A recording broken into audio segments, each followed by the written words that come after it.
In tonight's primetime focus, the rise of AI data centers. Have you guys noticed that these data centers just seem to be going up everywhere? Residents urging their local lawmakers to go against a proposed plan to bring an AI data center to. Data centers have been a hotly debated topic now for a while. A new AI data center. AI data center. The AI data center. AI data center. AI data center. Something we've been talking a lot about on the news lately are these AI data centers that have been popping up all over our area. AI data centers are basically large warehouse-sized buildings that have been popping up all over the country.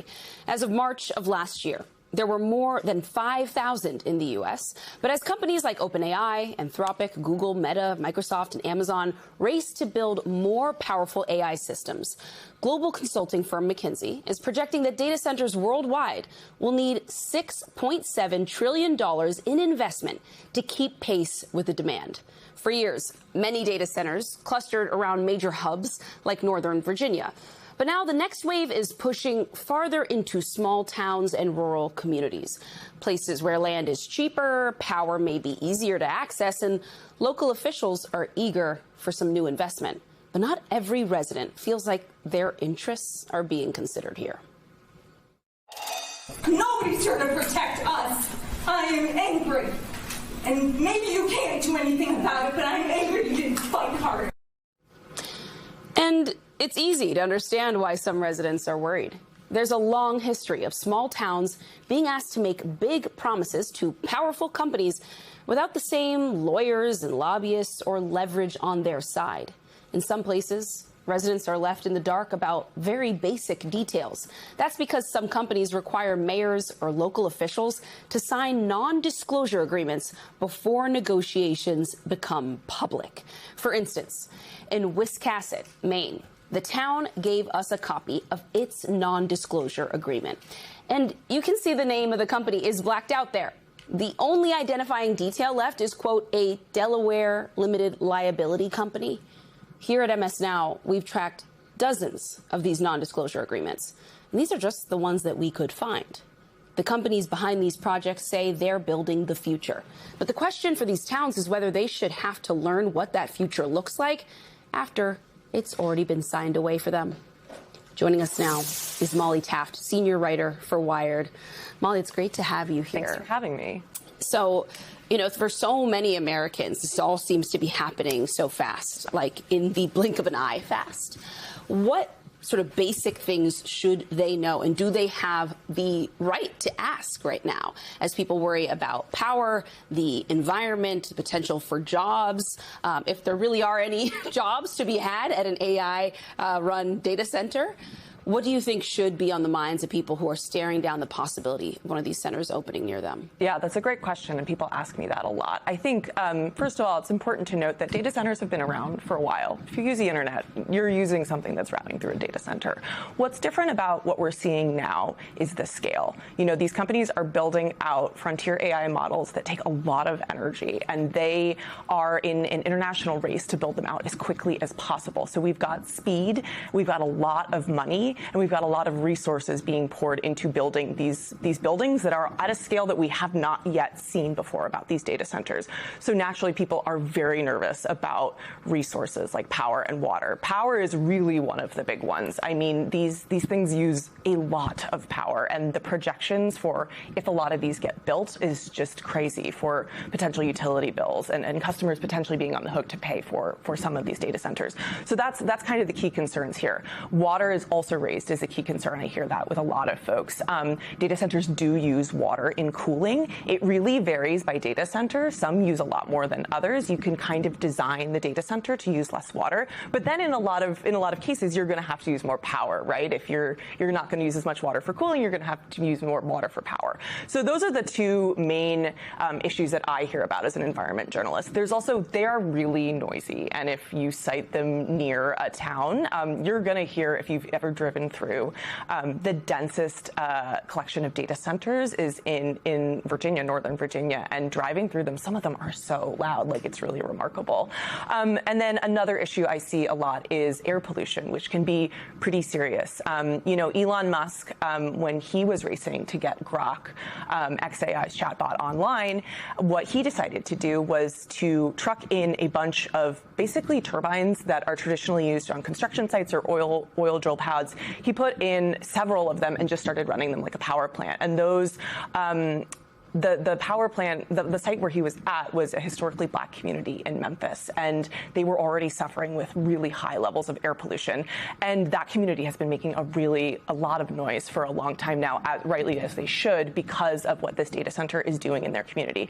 So those are the four main things I hear from folks. But every data center project is different. You have also concerns about who's coming to the town, what money is going to be made off of it, they don't really provide that many jobs compared to other industrial projects. So there's a real sense of what are we getting out of this that's going to be using our resources? Is there a way to design these kinds of agreements so that the local community does benefit more? Like I'm thinking about, for example, the data centers that are in that corridor in Virginia, where they actually have, the companies are paying a lot of taxes. They're defraying the tax bills of the local community.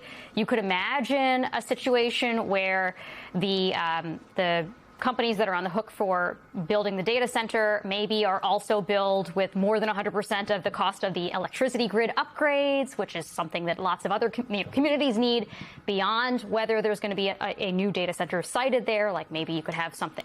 I'm just curious, are there sort of best practices for communities to ask for so that the locals will benefit from the siting of this new project in their vicinity? Totally. And I think a lot of the big tech companies they've sort of realized that this backlash has been building. It's been building for the past year, and they are making real moves now to publicly communicate that, hey, we are here to help your community. Microsoft has pledged to not take specific tax breaks.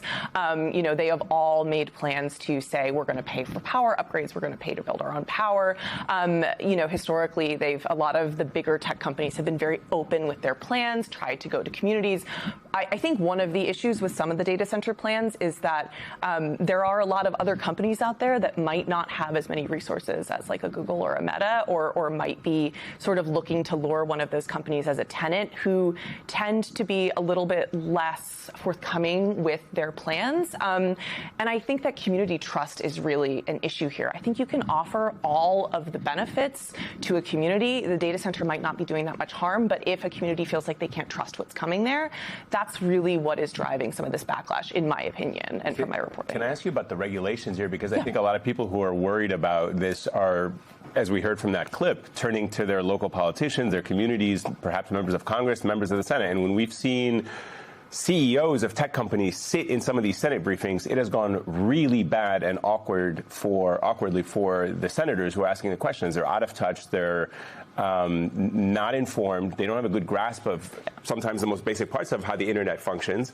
And yet here we expect these industries, it's like a wild, wild west with how they're constructing and building in these communities. And the politicians seem to at least be asleep at the wheel. And if not, the politicians are bought by some of these companies who obviously have a lot of money invested in various political lobbying campaigns. Yeah, I think AI as a whole and data centers as a subset of AI have really caught Washington on the back foot. I don't think they saw any of this coming, from the safety stuff to, the race with China, and I don't think they saw the data center backlash coming, because, as I said, there have been data centers in communities for a while. You might have one down the street and you didn't really know, but they're small, and they are not being presented as something that needs to happen as quickly as possible to use as many resources as possible to bring us a nebulous future of AI. Right? I think that politicians in Washington are starting to respond. Interestingly, when I started reporting on the data center backlash, some of the people who were the most outspoken about them were MAGA aligned. Were Thomas Massie, Marjorie Taylor Greene, Bernie Sanders right now is he is the only national politician to have connected connected the dots between AI safety and the data center development. He is trying to say we should put a moratorium on data centers nationally until we can figure out what's going on with AI safety. I think that's a bill that's not going to happen because, as you said, there are a lot of vested interests in Washington. But the conversation is starting to happen. But as you said, it is impeded by both politicians who want to see economic development in their area, who want to see AI get built, who have an interest in maybe seeing the AI race progress quickly, like these tech companies are saying. So it's a weird place to be in right now for politicians. Weird place to be also because we're in a race with China and other countries over the same technology, and they may have fewer protections for the environment and for all the other things we're talking about. Anyway, Molly Taft, thanks so much for joining us this evening.